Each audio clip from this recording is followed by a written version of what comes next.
여름 최대 기온이 43도를 넘어가는 미국 휴스턴에는 사람들이 물밀듯이 모이는 곳이 있습니다. 바로 한국식 찜질방인데요. 밖에서 걸어다니기만 해도 뜨거운 이곳에 찜질방이 생긴다는 소식이 들리자 다들 이해할 수 없다며 미쳤다는 반응을 보였다고 합니다. 하지만 해당 찜질방의 주인은 한국 찜질방만의 특별한 점이 미국인들의 마음을 사로잡을 거라 확신했고 실제로 오픈하자마자 폭발적인 반응을 얻어냈다고 하는데요. 과연 한국 찜질방의 어떤 점이 미국인들을 사로잡은 건지 함께 알아보러 가실까요? 안녕하세요. 저는 텍사스 휴스턴에서 한국식 찜질방을 운영하고 있는 제이콥입니다. 지금은 많은 사람들이 찾는 성공적인 사업장이 됐지만 이곳을 열기까지의 과정은 순탄치 않았고 그 이면에는 쓰라린 실패의 경험도 있었답니다. 13년 전으로 거슬러 올라가 보면 당시 저는 실리콘밸리의 IT 기업에서 개발자로 일하고 있었습니다. 업계에서 꽤 성공한 편이었고 연봉도 나쁘지 않았지만 10년이 넘는 시간 동안 끊임없는 야근과 주말 근무를 반복하다 보니 심각한 번아웃에 시달리고 있었죠. 매일 아침 출근길에 느끼는 무기력감은 말로 표현할 수 없을 정도였고 퇴근 후에는 그저 침대에 누워 천장만 바라보는 날들이 계속됐습니다. 그러던 어느 날 문득 이렇게 살아서는 안 되겠다는 생각이 들었고 충동적으로 일본행 비행기 표를 예매했습니다. 목적지는 교토였어요. 그 당시에는 꽤 유명한 여행지였거든요. 특별한 계획도 없이 그저 머릿속을 비우고 싶다는 생각뿐이었죠. 하지만 이 즉흥적인 여행이 제 인생을 완전히 망가뜨리게 될 줄은 몰랐습니다. 교토에 도착한 첫날, 호텔 프론트에서 우연히 교토 외곽의 작은 온천 마을 이야기를 듣게 됐습니다. 관광객들이 잘 모르는 숨겨진 장소라고 했죠. 평소 같았으면 그냥 스쳐 지나갔을 정보였지만 그날따라 왠지 그곳에 가보고 싶다는 생각이 들었습니다. 1시간 반 정도 기차를 타고 도착한 온천 마을은 마치 다른 세상 같았습니다. 좁은 골목길을 따라 늘어선 전통 가옥들, 은은하게 피어오르는 온천 수증기, 그리고 어디선가 들려오는 물소리가 마음을 차분하게 만들었죠. 작은 료칸에 짐을 풀고 온천에 들어갔을 때의 기분은 아직도 생생합니다. 뜨거운 온천수가 피부에 닿는 순간, 그동안 쌓였던 피로가 녹아내리는 것 같았습니다. 하늘에는 별들이 반짝이고 멀리서 들려오는 풀벌레 소리와 함께하는 시간은 마치 치유의 순간과도 같았죠. 료칸 주인과 마을 사람들은 제가 미국에서 왔다는 걸 알고는 더욱 친절하게 대해주었습니다. 일본의 온천 문화와 그 역사를 상세히 설명해 주었고 제가 미국에도 이런 곳이 있으면 좋겠다라고 했을 때는 진심 어린 미소로 화답해 주었습니다. 그 중에서 특히 마음에 깊이 와닿았던 건 노천탕이었습니다. 전통 건축물로 둘러싸인 야외 온천에서 밤하늘을 바라보며 몸을 담그고 있노라니 실리콘밸리에서의 스트레스가 마치 먼 나라 이야기처럼 느껴졌죠. 이때 처음으로 이런 치유의 공간을 미국에도 만들어보면 어떨까 하는 생각이 떠올랐습니다. 귀국 후에도 그 생각은 쉽게 잊히지 않았고 점점 구체화되기 시작했습니다. IT 업계에서 모은 자금도 있었고 온천 사업이라면 충분히 승산이 있을 거라고 판단했죠. 곧바로 일본을 다시 방문해 온천 전문가들을 만나기 시작했습니다. 처음 일본 온천 전문가들을 만났을 때만 해도 모든 게 순조로워 보였어요. 일본인들은 외국인이 우리 문화에 관심을 가져준다며 반갑게 맞아주었고 온천의 기본적인 것들을 열심히 설명해 주었죠. 온천을 운영하고 있는 일본인 대표들은 자신들의 온천을 자랑스럽게 소개했고 미국에 이런 문화를 전파하려는 제 열정에 감동했다며 적극적으로 도와주겠다고 약속했습니다. 하지만 이런 분위기는 오래가지 않았어요. 제가 정작 구체적인 사업 계획을 가지고 다시 찾아가자 그들의 태도는 180도 달라져 있었거든요. 온천 설비에 대해 좀 더 자세히 물어보면 이건 수백 년 된 비법이라 외부인에게 알려줄 수 없다고 했고 온천 운영에서 가장 중요한 수질 관리 방법을 문의하면 우리만의 특별한 기술이라 설명하기 어렵다는 답변뿐이었습니다. 처음에는 이해하려 노력했습니다. 오랜 세월 지켜온 전통이니 쉽게 공유하기 어려울 수도 있다고 생각했죠.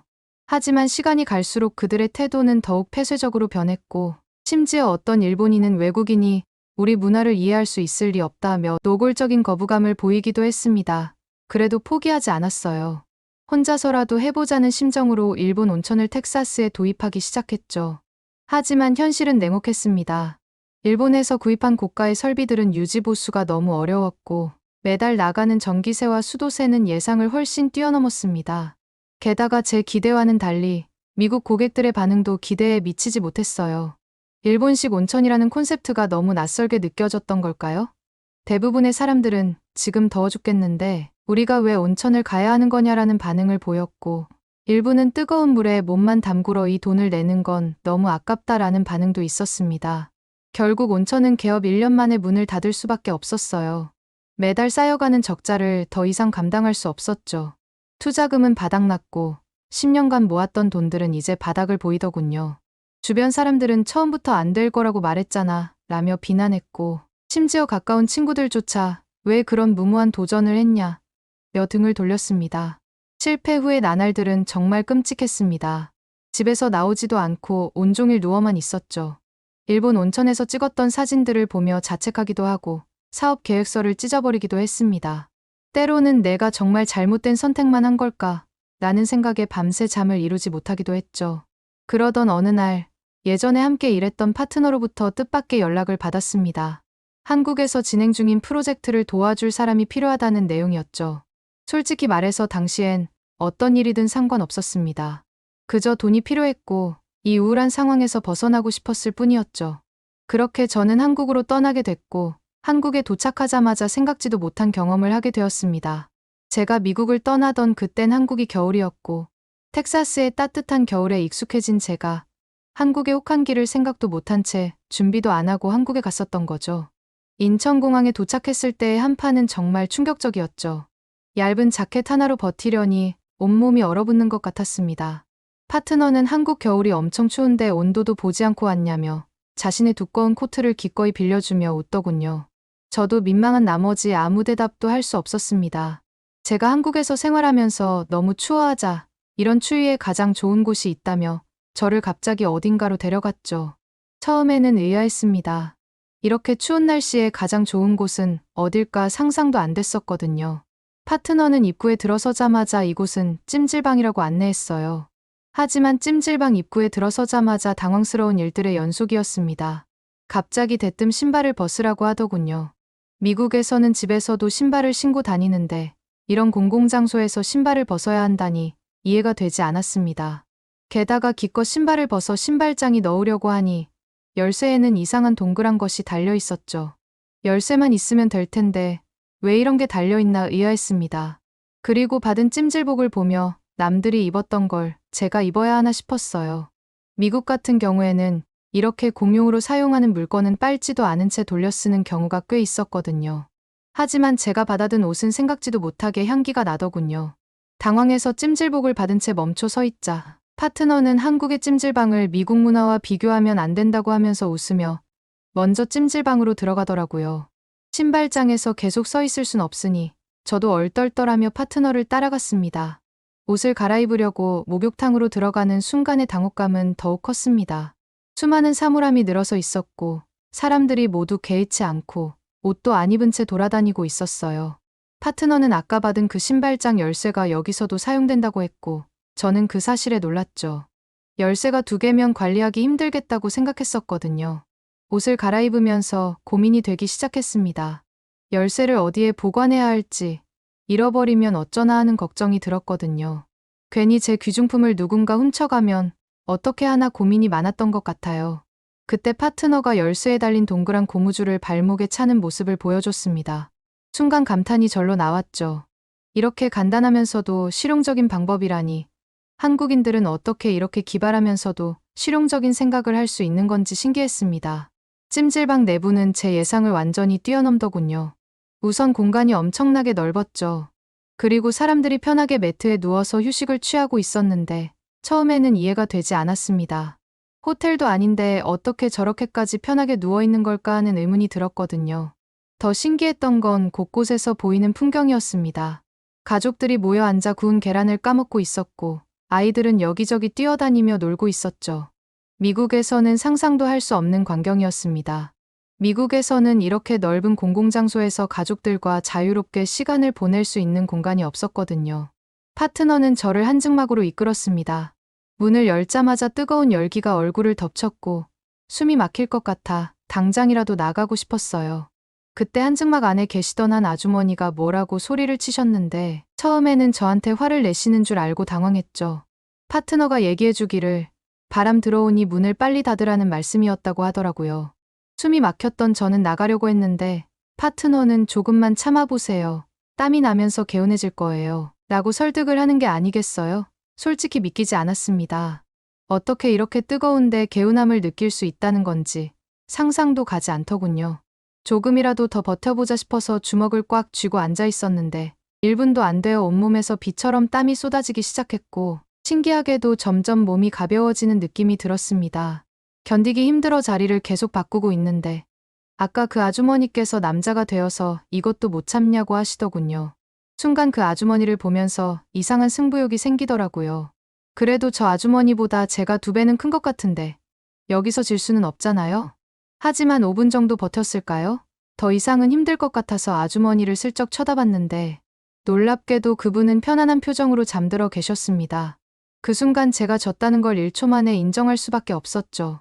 이렇게 더운 곳에서 잠까지 잘 수 있다니 정말 한국인들은 뭐 하는 사람이기에 이런 걸 버티나 싶었습니다.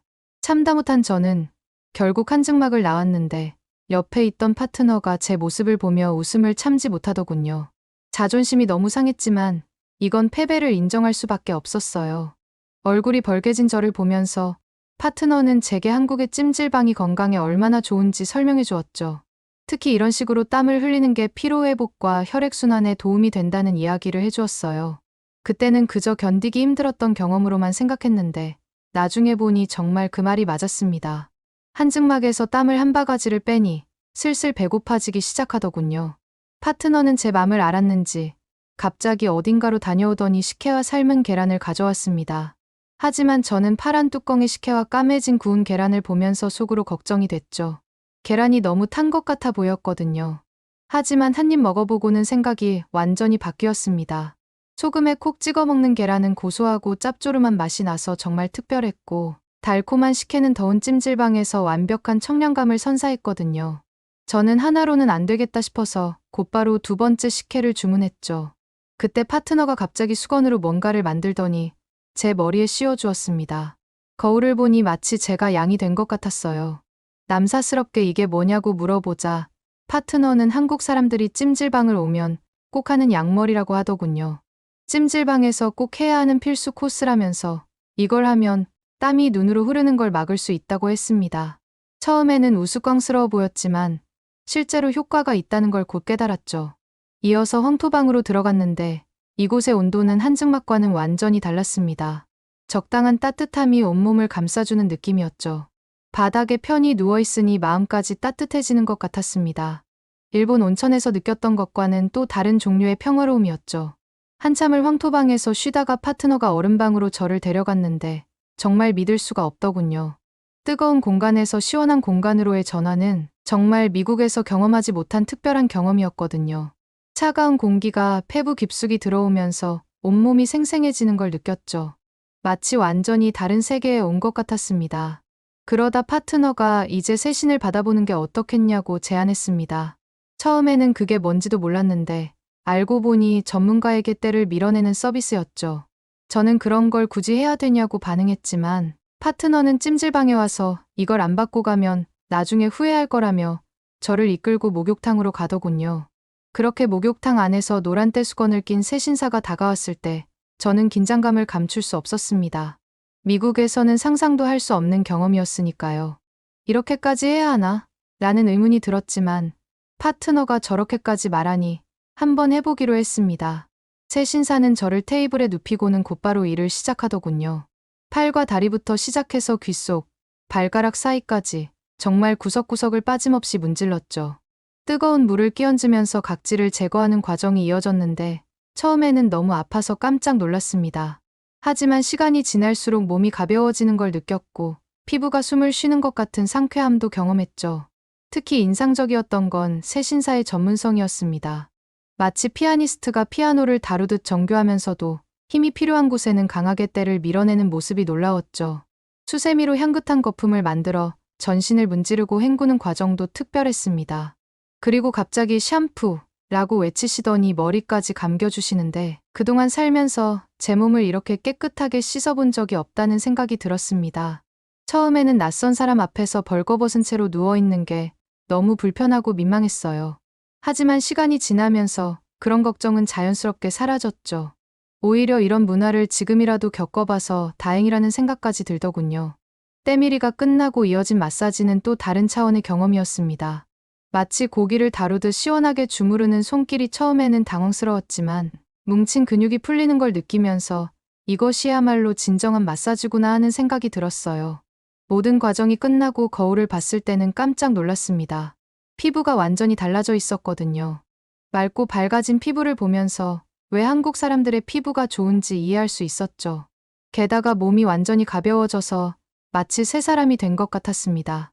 이 모든 경험이 얼마 안 되는 가격으로 가능하다는 사실을 알았을 때는 정말 믿기지가 않더군요.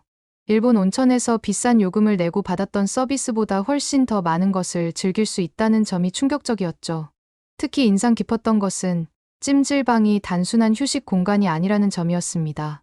이곳은 마치 작은 마을 같았어요.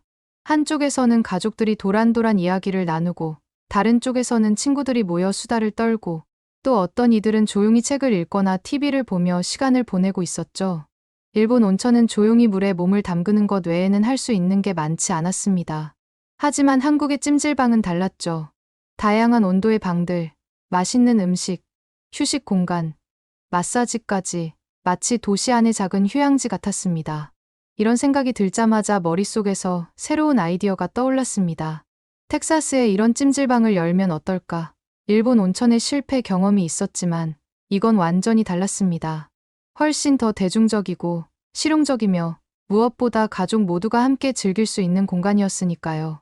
한국에 머무는 동안 파트너의 일을 도와주면서 짬짬이 여러 찜질방을 더 둘러보기 시작했습니다. 각각의 찜질방이 조금씩 다른 특색을 가지고 있었지만 공통적으로 발견한 것은 이곳이 단순한 목욕탕이나 휴식 공간이 아닌 하나의 문화 공간이라는 점이었습니다. 특히 주말이면 가족 단위의 손님들로 북적이는 모습이 인상적이었어요. 아이들은 신나게 뛰어다니고 부모님들은 편하게 쉬면서 아이들을 지켜보고 할아버지 할머니는 손주들과 함께 시간을 보내는 모습이 참 보기 좋았죠. 씻을 수 있고 쉴 수 있고 먹을 수 있기 때문에 찜질방에 있다 보면 시간 가는 줄 모르는 게 포인트라는 생각이 들더군요. 저는 이런 걸 보면서 정말 이건 해야 된다라는 생각이 제 머릿속을 뒤덮였고 바로 한국의 찜질방 전문가들을 찾아다니기 시작했습니다. 일본에서의 쓴 경험 때문에 처음에는 조심스러웠는데 놀랍게도 그들의 반응은 완전히 달랐습니다. 오히려 미국의 한국식 찜질방을 열고 싶다는 제 이야기를 듣고는 진심으로 기뻐하며 적극적으로 도움을 주겠다고 나섰죠. 미국의 한국의 찜질방 문화가 전파된다니 정말 기쁩니다. 라며 환하게 웃으시던 전문가들의 모습이 아직도 생생합니다. 그들은 찜질방의 핵심 요소부터 시작해서 세세한 운영 노하우까지 제가 궁금해하는 모든 것을 상세히 설명해 주었습니다. 저를 도와주시는 분들을 보면서 이런 부분은 한국 사람들과 일본 사람들이 정말 다르다는 생각이 들었어요. 일본 사람들은 앞에서는 웃으면서 막상 도움이 필요할 땐 매정했었거든요. 한국의 찜질방을 운영하기 위해서 많은 것들을 알아야 했지만 제가 중요하다고 생각했던 것은 식혜 제조법과 계란 조리법을 전수받은 일이었습니다. 이게 단순해 보이는 음식이지만 찜질방을 오는 사람들이 하나씩 사 먹을 정도로 정말 중요한 음식이라고 생각했었거든요. 왜 그렇게 맛있나 싶었는데 배워보니 그 안에는 오랜 경험과 노하우가 담겨 있었죠. 계란을 삶는 시간부터 온도 관리, 보관 방법까지 하나하나 꼼꼼하게 가르쳐 주셨습니다. 그렇게 저는 한국에서 찜질방을 운영을 배우면서 차차 돈을 모아갔고 때가 되었다 싶었을 때 미국으로 돌아와 본격적인 준비를 시작했습니다. 하지만 주변의 반응은 차가웠죠. 텍사스 같은 더운 곳에서 찜질방이 될 리가 없어. 미국인들이 그걸 왜 하겠어? 라는 비난과 우려의 목소리가 끊이지 않았습니다. 그러나 저는 확신이 있었습니다. 찜질방은 단순히 몸을 덮이는 공간이 아니라 휴식과 소통, 치유가 이루어지는 복합 문화 공간이니까요. 찜질방은 더운 공간만 있는 게 아니라 시원한 공간도 함께 있다 보니 충분히 성공할 수 있다고 믿었습니다. 하지만 현실은 만만치 않았습니다. 2017년 8월 허리케인 하비가 휴스턴을 강타했을 때의 충격은 아직도 생생합니다. 공사가 한창이던 건물이 침수되는 걸 보면서 가슴이 무너지는 것 같았죠. 1층 전체가 물에 잠겼고 이미 설치해둔 설비들은 전부 망가져버렸습니다. 보험도 제대로 들지 못한 상태여서 피해액은 고스란히 제 몫이었죠. 복구 작업은 생각보다 훨씬 더 큰 비용을 필요로 했습니다. 수해를 입은 건물의 기초 공사부터 다시 해야 했고 부식된 배관은 전면 교체가 불가피했죠. 한국에서 주문한 특수 설비들도 다시 구매해야 했는데 이게 또 한 번의 큰 타격이었습니다. 은행 대출은 이미 한도를 채웠고 주변에서 빌릴 만한 곳도 없었거든요. 절망적인 상황에 맞닥뜨리니 이번에도 포기해야 되나 싶은 생각이 들었어요. 하지만 그때 한국에서 찜질방을 배우는 동안 많은 도움을 줬던 김 사장님께서 소식을 듣고 연락을 주셨습니다. 처음에는 그저 위로의 말씀을 해주시려나 했는데 뜻밖에도 투자를 제안하시더군요. 제가 괜찮다고 한번 거절하자 더 놀라웠던 건 김 사장님의 말씀이었습니다. 나는 정당하게 자네한테 투자를 하려고 하는 거네. 잘 돼서 2배로 주면 되는 거 아닌가? 라고 웃으면서 분위기를 풀어주시더군요. 이런 선의에 처음에는 당황스러웠습니다. 일본이었다면 상상도 할 수 없었을 일이니까요. 다행히 김 사장님의 도움으로 공사를 재개할 수 있었지만 여전히 난관은 많았습니다. 현지 건설업체들은 한국식 찜질방의 개념 자체를 이해하지 못했고 매번 설명하는데 많은 시간이 필요했습니다. 특히 황토방의 온도 관리 시스템을 설치할 때는 정말 고생했죠. 미국의 건축 법규와 안전 기준에 맞추면서도 한국 찜질방의 본질은 지켜야 했으니까요. 가장 힘들었던 건 한증막 설비를 들여올 때였습니다.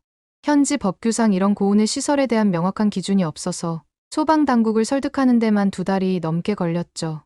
수면실 구조도 미국의 안전 기준에 맞춰 새로 설계해야 했고 모든 시설에 대한 인증을 받는 과정도 만만치 않았습니다. 시설 문제들을 해결하나 싶었는데 행정적인 문제들도 끊임없이 이어졌습니다. 휴스턴 시청에서는 이런 형태의 시설을 어떤 카테고리로 분류해야 할지 몰라 했고 그때마다 찜질방의 개념을 처음부터 설명해야 했죠. 시간이 지날수록 더 많은 문제들이 나타났지만 이제는 두렵지 않았습니다. 한국의 찜질방 문화를 제대로 전하고 싶다는 진심이 있었고 그 진심을 알아봐 주시는 분들의 도움이 있었기 때문이죠. 공사가 지연될 때마다 오히려 더 꼼꼼히 챙길 수 있었고 예상치 못한 문제들도 하나씩 해결해 나갈 수 있었습니다. 그렇게 저는 수많은 난관을 뚫고 마침내 찜질방의 문을 열었는데요. 하지만 제 예상과는 달리 미국인들은 오지를 않고 한인 고객들이 줄을 이뤘죠. 그래도 점차 입소문을 통해 휴스턴의 한인 커뮤니티에서 화제가 됐고 덕분에 처음 몇 달은 그럭저럭 운영할 수 있었습니다. 하지만 한인 고객들만으로는 한계가 있었어요. 더 많은 현지인들을 끌어들여야 했죠.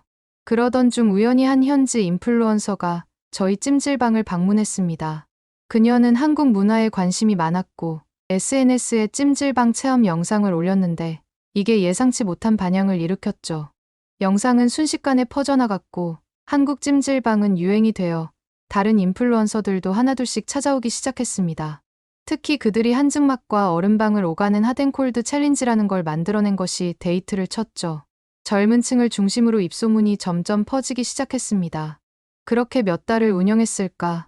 정신 차려보니 현지인들의 방문이 폭발적으로 늘어나더군요. 주중에는 한인과 현지인의 비율이 5대5 비율이었다면 주말에는 현지인이 80%를 넘을 정도였죠. 특히 가족 단위 손님들이 많았는데 아이들이 구운 계란과 식혜를 특히 좋아했습니다. 찜질방의 하이라이트는 단연 식당이었습니다. 처음에는 한국의 매운 음식을 꺼릴까 걱정했는데 오히려 매운맛을 즐기는 손님들이 많았죠. 불고기는 물론이고 매운 떡볶이나 김치찌개 같은 한국 전통 음식들도 큰 인기를 끌었습니다. 좌식 테이블에 앉아 먹는 것도 이국적인 경험이라며 즐거워했죠. 저는 한국 찜질방에서 영화관까지 함께 운영하고 있었는데 이게 또 의외의 인기를 얻었습니다. 편한 안락의자에 누워서 영화를 보는 경험이 특별했나 봅니다. 특히 주말 저녁이면 데이트 코스로 찾는 젊은 연인들이 많았죠. 찜질방에서 휴식을 취하고 맛있는 한식을 먹고 영화까지 볼 수 있다는 점이 매력적으로 다가왔나 보더라고요. 이뿐만 아니라 마사지 서비스도 큰 호응을 얻었습니다. 처음에는 새신사 서비스를 도입할까 고민했는데 미국인들에게는 아직 그 정도 문화적 충격은 이르다고 판단했죠. 대신 전신 마사지와 발 마사지를 중심으로 서비스를 구성했고 이게 다행히 미국인들의 마음을 사로잡은 것 같더라고요. 가장 걱정했던 수면실도 생각한 것보다 훨씬 많은 사랑을 받았습니다. 텍사스의 더운 날씨 때문에 찜질방이 성공하기 어려울 거라는 우려가 많았지만 오히려 에어컨이 가득한 사무실에서 지친 현지인들에게 따뜻한 공간에서의 휴식은 특별한 매력으로 다가왔죠. 친구들과 함께 와서 수다를 떨거나 휴식을 취하는 사람들이 늘어났고 특히 직장인들 사이에서는 퇴근 후 스트레스 해소를 위한 최적의 장소로 입소문이 났습니다. 한증막에서 땀을 빼고 전신 마사지를 받은 후 수면실에서 잠깐 눈을 붙이고 가는 게 하나의 루틴이 된 거죠. 현지 매체들도 주목하기 시작했습니다. 뜨거운 텍사스에서 즐기는 특별한 힐링 공간이라는 제목의 기사가 나왔고, 이는 다시 한번 찜질방의 인기에 불을 지폈습니다. 특히 기사에서 찜질방이 단순한 스파가 아닌 사교와 문화의 공간이라는 점을 강조한 것이 효과적이었죠. 일본 온천 사업의 실패와 비교하면 찜질방의 성공 요인은 분명했습니다. 온천은 너무 정적이고 개인적인 공간이었던 반면 찜질방은 역동적이고 사회적인 공간이었죠. 사실 이제 와서 보니 왜 온천이 망하고 찜질방이 성공할 수밖에 없었는지 바로 알겠더군요. 이제는 주말마다 예약이 꽉 찰 정도로 성업 중입니다. 한국 문화에 관심이 있는 사람들은 물론 그저 휴식이 필요한 사람들까지 다양한 고객층이 찾아오고 있죠. 일본 온천의 실패를 겪고 시작한 도전이었지만 오히려 그 실패 덕분에 더 큰 성공을 이룰 수 있었다고 생각합니다. 이제 저에게 한국은 제2의 고향과 같은 존재가 되었습니다. 찜질방은 단순한 사업장이 아닌 두 문화를 잇는 다리 역할이라고 생각하면서 신경 쓰려고 노력하고 있어요. 그래서 그러는데 혹시 여러분들은 찜질방에서 가장 좋았던 부분이 어떤 건지 알려주실 수 있나요? 제가 운영하는 찜질방에 적용하고 싶으면 좋겠다는 생각이 들어서요. 알려주시면 감사하겠습니다. 오늘의 사연은 어떠셨나요? 오늘의 사연이 마음에 드셨다면 좋아요만 한번 눌러주세요. 1초밖에 안 걸리지만 좋아요를 한번 눌러주시면 더 좋은 사연을 소개해드리는데 큰 힘이 된답니다. 긴 영상 시청해주셔서 감사합니다. 오늘도 행복한 하루 보내세요.